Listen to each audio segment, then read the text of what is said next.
Welcome to the deep dive.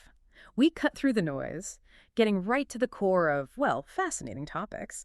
And today we're diving into a brand you've definitely heard of, often called the king of jewelers and jeweler of kings. We're talking Cartier, of course. Ever wonder about the stories, the real history behind those watches, the ones everyone seems to recognize? Well, that's our mission today. We're going deep into 7 of Cartier's most iconic watch collections, looking at their history, their designs, why they still matter. We've got this great article detailing them, and we're going to unpack it, pull out the surprising bits, the key insights. These things are way more than just time tellers. Exactly. Think of it like a journey, not just about watches, but design, innovation, even how big world events play a part. We'll look at how art, innovation, even war shape some of the most famous, most valuable watches out there. So by the end, you won't just know what they are, but really why they're important, how they actually came about. It's about the legacy behind the luxury. Right. So Cartier starts way back, 1847, Louis-François Cartier. But things really kicked off when his sons took over in 1899. They thought a need for something new. Cartier Sr., he'd made these fancy wristwatches for women, very ornate, but men, they were still all about pocket watches. There was this gap, a need for something practical, but still, masculine. And that leads us straight to the pioneers, right? The Santos and the Tano. The Santos is the big one. Louis Cartier, one of the sons, he designs what many call the first man's wristwatch. This was 1904. And the story here is just fantastic. It wasn't just like a design exercise. No, it was functional. Exactly. For his friend, the famous pilot Alberto Santos Dumont, Yes. imagine flying those early planes, these daredevil flights, trying to pull out a pocket watch. Forget it. It was clumsy, maybe even dangerous. Wasting precious seconds. Totally. So a reliable watch right there on the wrist helped him shave off flight time. It wasn't just nice to have. It was almost a necessity for that kind of cutting-edge aviation. That makes sense. And the impact was huge. Santos Dumont achieved incredible things. He designed his first aircraft, even a helicopter, around 1905. Then, October 23rd, 1906, he makes this flight 60 meters long, 5 meters high. The first certified, witnessed flight of a heavier-than-air machine. That certification is key, isn't it? It really is. Our source mentions the Wright brothers claimed an earlier flight, but apparently no independent verification for their statement at that time.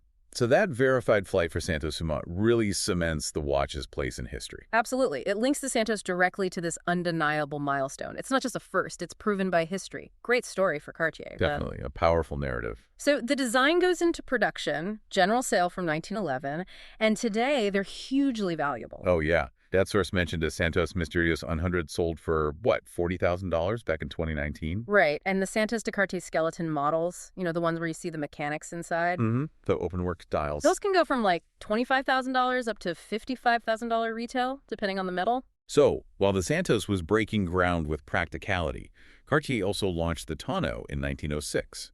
That's the same year they basically invented the wristwatch for men, as the source puts it. Okay, the Tonneau. What's its story? Different vibe. Totally different. Always prestigious, always made in precious metals.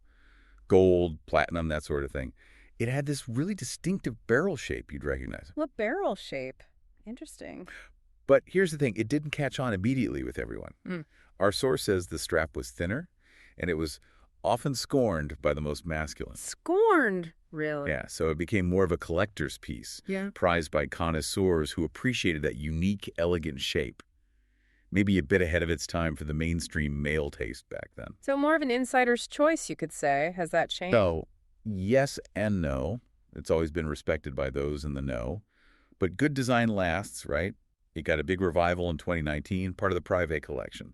Updated with modern skeleton dials, bigger cases, appealing more broadly now. Ah, so bringing it to a new audience. Exactly. It shows how some designs start niche, maybe even a bit controversial, get valued by collectors, and then, boom, reemerge for a wider audience later. That's enduring design. And the older ones are still collectible. Oh, definitely. The article mentions 70s tonneau models selling at auction in Europe for like £5,000 and up. Shows it holds its value. Wow. It's just incredible how Cartier tackled both pure need the pilot's watch and refined taste, the connoisseur's tonneau, right at the start of men's wristwatches. Really set the stage. Absolutely. Two different paths, both iconic.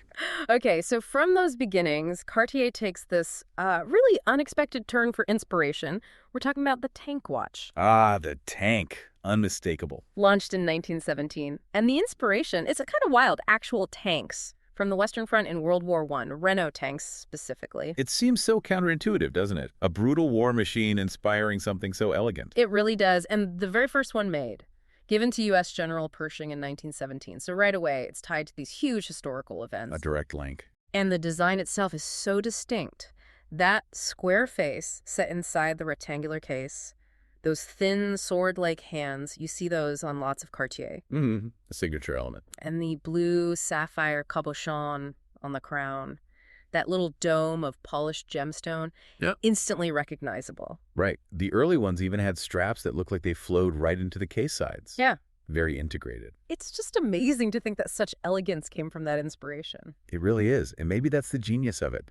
That powerful irony, taking a symbol of conflict, of force, and transforming it, abstracting it into something so refined and ultimately luxurious. That's a great way to put it. Distilling the idea of strength, maybe, but making it beautiful. Exactly.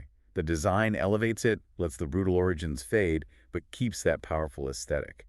It's a real testament to the power of design, I think. And they were super rare at first, weren't they? Extremely. The source says only 6 were made in 1918.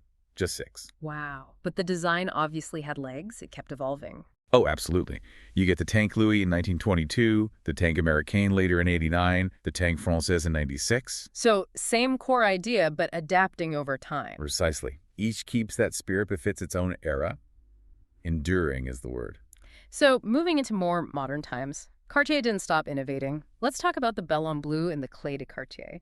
These feel a bit different. They do, yeah. More rounded, perhaps. Let's start with Belle en Bleu. That launched, 2006? So fairly recent in the grand scheme of things.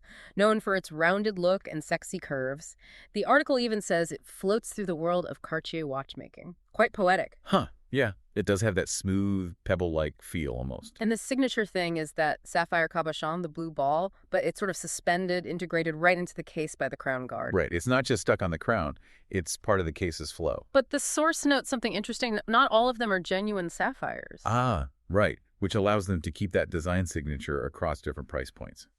Makes sense for wider appeal. But if you want the real deal, the top end. Wow. The article mentions a white gold one, covered in diamonds. With a genuine sapphire cabochon, yeah. Valued around 180,000 pounds. It's got like 640 diamonds. That's over 12 carats. Serious bling. Made from 18K white gold with a rhodium finish for extra brightness. That's high luxury, no question. Definitely. Now, what about the Clé de Cartier? That came later, 2015. Yeah, building on that rounded success of the Belle en Bleu, but with a twist. The key twist, right. Clé means key in French. Exactly. The winder crown is shaped like an old-fashioned winding key. Square, kind of ingot-shaped. It's a really unique look against the round case. And it still has the sapphire cabochon. Oh, absolutely. That's non-negotiable Cartier, pretty much. But the key shape is the main event here. Is there anything special about how that key works, mechanically? Or is it just the look? No, there's a clever bit of mechanics there, too. Our source explains it. Apparently, the winder automatically aligns itself, like vertically or horizontally, depending on how you hold it. Yeah, and you can wind it manually, or, and this is cool, it can spin freely, kind of like the keys on old clocks or pocket watches. A nice little nod to the past. That's a really interesting detail. So it's playful, almost. It is. And it shows how they can introduce these unique features.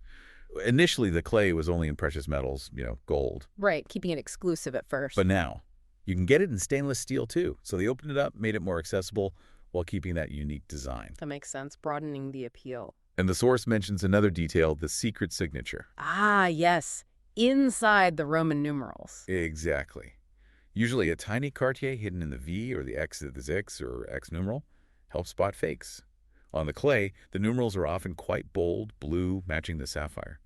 And it uses Cartier's newer 1847 MC movement. And the price range reflects that accessibility now. Big range. Starts around, say, 4,000 pounds for steel, but goes way up.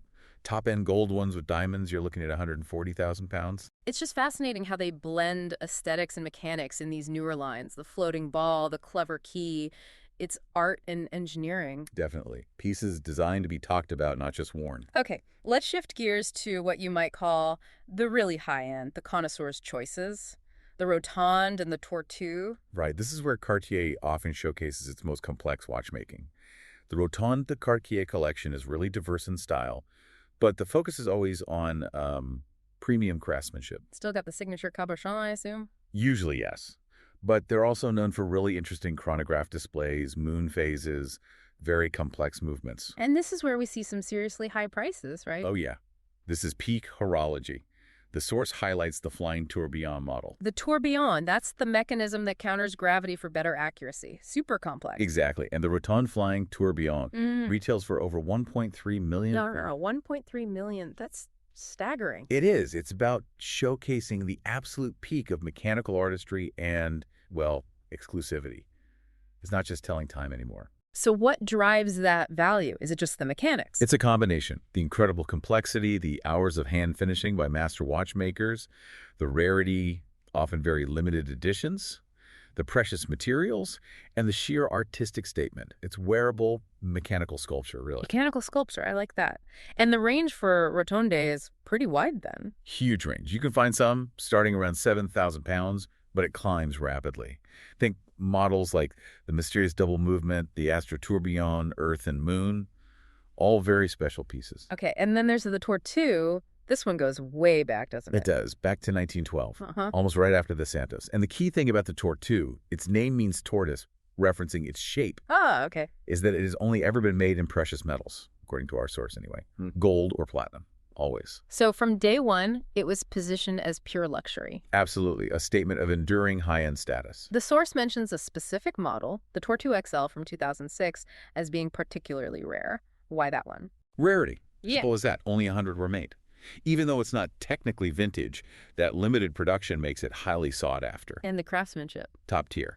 That XL model was pink gold and platinum, using a 9601MC caliber movement, which was actually supplied by Jaeger-LeCoultre. Another prestigious watchmaker involved. That adds another layer of interest. It does. Shows collaboration at the highest level. And of course, prices vary massively depending on the specifics. A simple leather strap version versus one on a diamond set bracelet, for example. So these two collections, Rotonde and Tortue, they really represent Cartier's watchmaking summit. Precisely.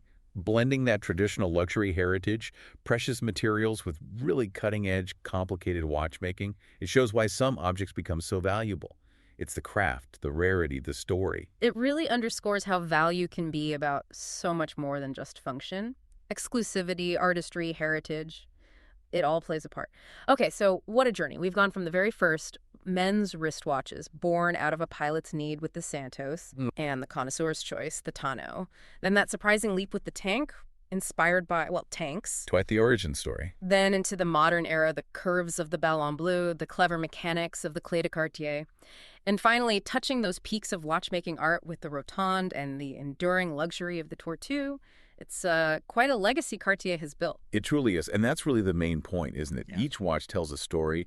Its history, its art, its innovation, all wrapped up in this one object on your wrist. It's definitely not just about telling the time. It's about marking time, historical moments, personal achievements. So maybe something to think about after this deep dive. Consider the objects you cherish.